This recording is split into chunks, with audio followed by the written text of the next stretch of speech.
Good morning guys, welcome to my blog. आज मैंने अपना आउटफिट निकाला हुआ है, मुझे किसी इवेंट के लिए जाना है। आपको दिखाती हूँ, ये मैंने बैंगल्स पहले ही निकाल ली हैं। ये मेरा आउटफिट है। ये डब्लू की रेडीमेड साड़ी है जिसे मैं पहन के आपसे फिर से मिलती हूँ। इससे पहले मैं आपको अपनी ज्वेलरी भी दिखाती हूँ। गाइज तो मैं बताती हूँ आपको कि मैं कहाँ जा रही हूँ। मैं जा रही हूँ दैनिक जागरण नोएडा के नारी शक्ति सम्मान समारोह में। उन्होंने हमारी एनजीओ को भी इनवाइट किया है और आई थिंक वुमेंस डे का प्रोग्राम है जो कि थोड़ा लेट हो गया है, लेकिन इसमें भी हमें बुलाया है तो हम इसमें जा रहे हैं। इवेंट पे मिलके देखती हूँ वहाँ पे कैसा है प्रोग्राम। दैनिक जागरण सभी लोग जानते हैं कि यूपी का सबसे बड़ा न्यूज़पेपर है। हम सब बचपन से पढ़ पढ़ के बड़े हुए हैं, तो दैनिक जागरण की बहुत ज़्यादा रिस्पेक्ट है। हम जब स्कूल कॉलेज में थे, हमें सुबह सुबह हम पेपर पढ़ लेते थे। ठीक है, चलते हैं इवेंट पर। आज मुझे घर भी लॉक करना है। सब लाइट्स चेक कर लूँ मैं।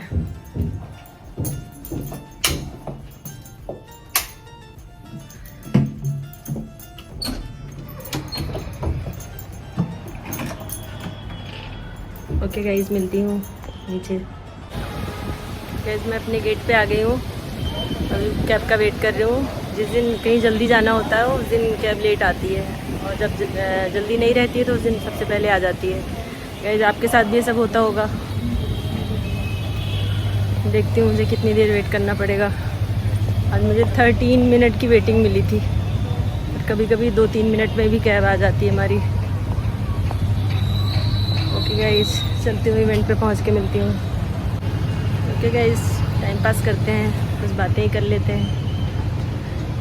आज मेरी तबीयत थोड़ी ठीक नहीं है, मैं जाने वाली भी नहीं थी क्योंकि होली भी है 2 दिन बाद और बहुत ज़्यादा हेक्टिक शेड्यूल है। लेकिन दैनिक जागरण की शुरू से बचपन से ही दैनिक जागरण पेपर पढ़ के हम हुए हैं। दैनिक जागरण का इनविटेशन था तो हमने कहा कि इसे अटेंड करना चाहिए। उन्होंने नारी प्रगति को इतना मौका दिया है तो स्पेशली कॉल करके इनवाइट किया है, तो हम लोग को जाना पड़ रहा है वहाँ पे। वरना इस समय सभी लोग बहुत ज़्यादा ही बिजी हैं, सभी के घर होली की तैयारियाँ चल रही हैं। हम लोग का कल भी परसों भी इवेंट था, कल भी इवेंट था, तो बहुत सारे इवेंट आजकल हो रहे हैं। और ये इनका पेंडिंग था, ये वुमेंस डे पर ही होना चाहिए था आई थिंक, लेकिन ये नहीं हो पाया होगा किसी वजह से, तो ये अब हो रहा है, तो इसलिए हमें जाना पड़ रहा है। चलिए गाइज, मिलते हैं इवेंट पे। निकल पड़ी आ गई मेरी।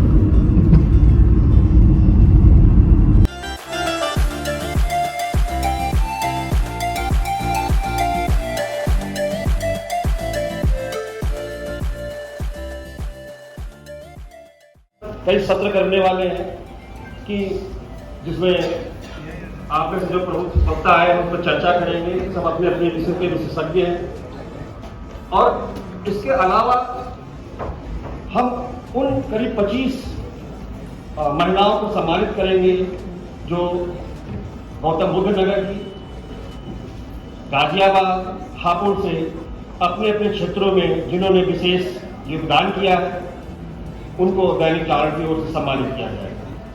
तो मैं ज़्यादा समय नहीं लूँगा क्योंकि पहले ही बहुत वक्त लेट हम लोग चल रहे हैं, तो मैं मंच अधिवक्ता कामाक्षी शर्मा, साइबर एक्सपर्ट बबीता नागर, कुश्ती खिलाड़ी, और इस पैनल डिस्कशन का संचालन करेंगी Seema Jha, deputy chief reporter, featured editorial desk, Noida Dainik जागरण।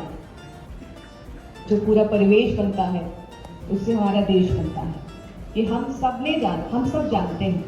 लेकिन बात हम करेंगे उन चुनौतियों की, उस टकराव की, जो समय के साथ बहुत प्रासंगिक विषय होता जा रहा है, बहुत गहरा होता जा रहा है। हमारे साथ अलग अलग विषयों पे बात करने वाली पैनलिस्ट हैं।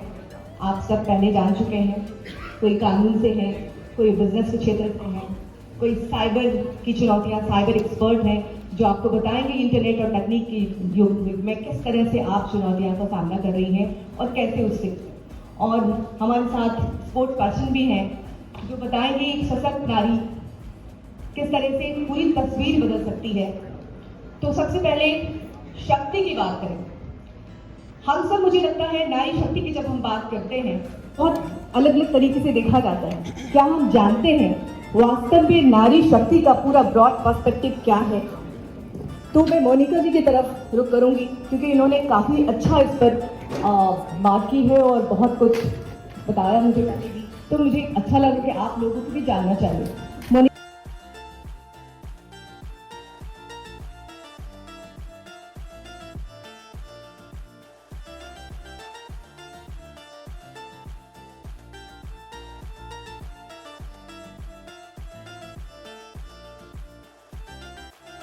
और हमें अपनी बात रखने का, नारी शक्ति की बात रखने का हमें मौका दिया गया। तो मेरा जो टॉपिक है मैं अपने आप से ही शुरू करती हूँ, अपनी लाइफ स्टोरी से। मेरा जन्म 1983 में हुआ था एक साधारण से गांव में। तो जब मैं थोड़ी सी बड़ी हुई 10-11 साल की, तो मेरे गांव में एक दंगल होता था। तो उस दंगल में सिर्फ एंट्री पुरुषों की होती थी, महिलाओं को वहां जाने भी नहीं दिया जाता था। बट मैं थोड़ा सा मेरे मम्मी पापा ने मेरा पालन पोषण लड़कों की तरह किया, तो मैं चली जाती थी वहां दंगल देखने। तो मेरे मन में ये आता था कि भाई जब ये पुरुष कुश्ती लड़ रहे तो लड़कियों को क्यों नहीं लड़ने दिया जाता। वो चीज मेरे दिमाग में बैठी और कुछ टाइम बाद ही फीमेल रेसलिंग का शुभारंभ हुआ। जागरण ऐसा पब्लिकेशन है, मेरी मदर इन लॉ पटना में बैठ के भी रोज सवेरे पढ़ती है। सो आई फील हम लोग जो भी यहाँ बोले, I hope it reaches out to the rest of the country. So मेरा कहना ये है कि सबसे पहले आप लोग सोचिए, मेरी भी 2 बेटियां हैं, यू नो, एंड ऑनेस्टली हम में से कोई अपनी बेटी को नहीं बोलता है कि आप उद्यमी बनो। All of us tell our children go and apply for maximum majority कि आप जाके कोई गवर्नमेंट अच्छा सा स्टेबल जॉब लो, ये लो वो लो। So that's the first mindset. जितना हम अपने बेटों को प्रोत्साहन देते हैं कि you can take the risk, आप जाओ, हमें से आधे से ज़्यादा लोग हम लोग अपनी बेटियों को एक्सपेक्ट करते हैं एक स्टेबल जॉब ले ले, शादी कर ले, टीचर, डॉक्टर, इंजीनियर कुछ बन जाए, प्रोफेसर बन जाए। सो बेसिकली अगर इंडिया को इकोनॉमिकली ग्रो करना है तो women currently 27 million jobs women entrepreneurs contribute कर रही है। But women entrepreneurs currently are रफली ओवर फ्रॉम 2017 गवर्नमेंट की काफ़ी पॉलिसीज आए हैं, तो विमेन एंटरप्रेन्योर्स उद्यमियाँ बढ़ी हैं। अब अराउंड 18%, कोई बोलता है 20% है। बट उसमें से भी जो 18-20% है, उसमें से भी हार्डली 20% गवर्नमेंट इंसेंटिव्स अवेल करते हैं। क्यों? क्योंकि आधे को पता नहीं है। सो मैं इसलिए आपको बोलूँ कि जब मैं बनी थी, मेरा भी मेरे साथ खड़े थे। मैंने एक एनजीओ में काम करके फिर मैंने अपनी एक एनजीओ बनाई। मैंने सबसे पहले स्वयं सहायता समूह बनाया। स्वयं सहायता समूह से मेरी ज़िंदगी की शुरुआत हुई। मुझे नहीं पता था कि मुझे किधर जाना है, मुझे क्या करना है, क्योंकि बहुत कम उम्र में कोई मार्गदर्शक नहीं थे कि मैं क्या कर पाऊँ। तो वो जो पीड़ा मेरे दिल को छुई, क्योंकि जब तक हम दूसरे की पीड़ा नहीं पहचान सकते हैं, जब तक हमें उस पीड़ा का आभास ना हो, वो पीड़ा से जब मैं गुजरी हूँ, तो मैं जो सबसे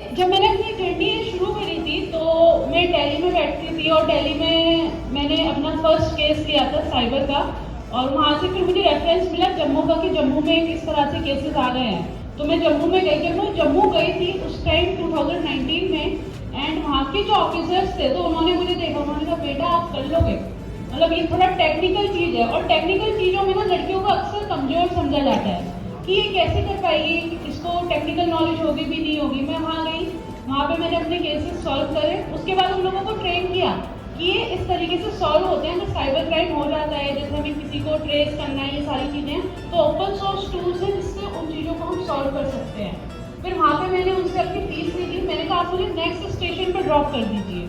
उसके बाद उन्होंने मेरे को ड्रॉप कर दिया पठानकोट। मैंने पठानकोट में कहा कि केसेस हैं हम लोगों के पास साइबर के। उन्होंने कहा मैम बहुत सारे, पर आप कर पाओगी, क्योंकि हम लोगों को तो इतना टाइम हो गया, हम लोग नहीं करते, और ये मेल डोमिनेटिंग फील्ड है, आप कैसे इसे करोगे।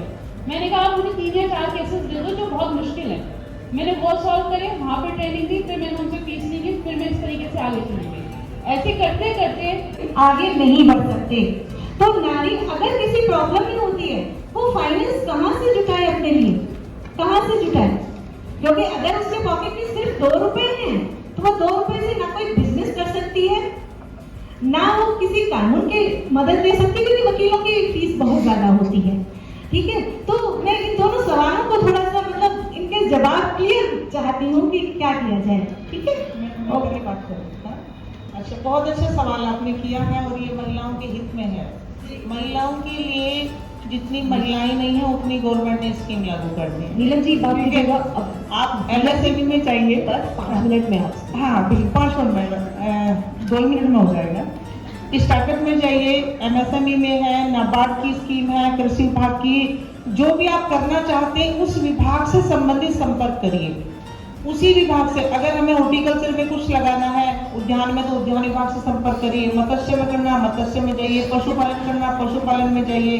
डेयरी का, पशुपालन में। इस तरह से इतनी स्कीम है गवर्नमेंट की जो सच में महिलाओं को पता नहीं है। ठीक है, तो फंड की कोई प्रॉब्लम नहीं है, जरूरत है हमें खुद से आगे आने की। खुद से कुछ करेंगे तो रास्ता अपने आप ही मिलता चला जाएगा। तो वहाँ जाए। अतिथियों के सम्मान के अनुरोध के लिए मंच पर आमंत्रित करूंगी श्री गौरव अरोड़ा जी को, चीफ ऑपरेटिंग ऑफिसर जागरण न्यू मीडिया, और Shri Pradeep Shukla ji, resident editor Delhi NCR Dainik Jagran.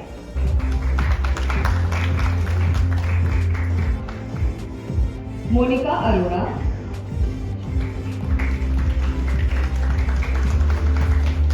Kamakshi Sharma,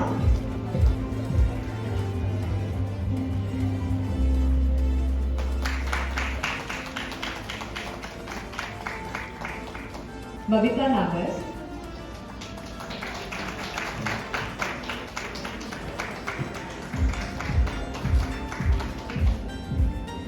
और हमारी संचालक सीमा झा।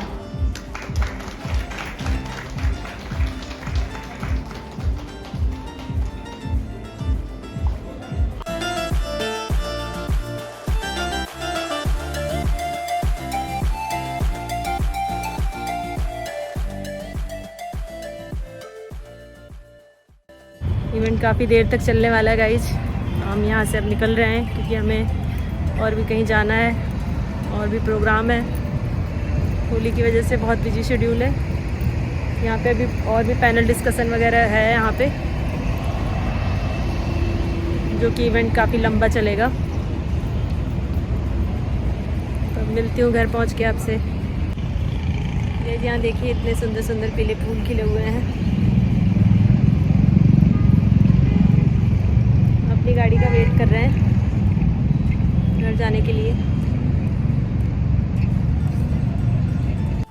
गाइस, आज मेरी तबीयत बिल्कुल भी ठीक नहीं लग रही मुझे, फिर भी मैं किसी तरह से फंक्शन अटेंड किया। हम बीच में ही आ गए क्योंकि बहुत ज़्यादा टाइम लगता अगर हम रुकते तो। अब फाइनली मैं आ गई।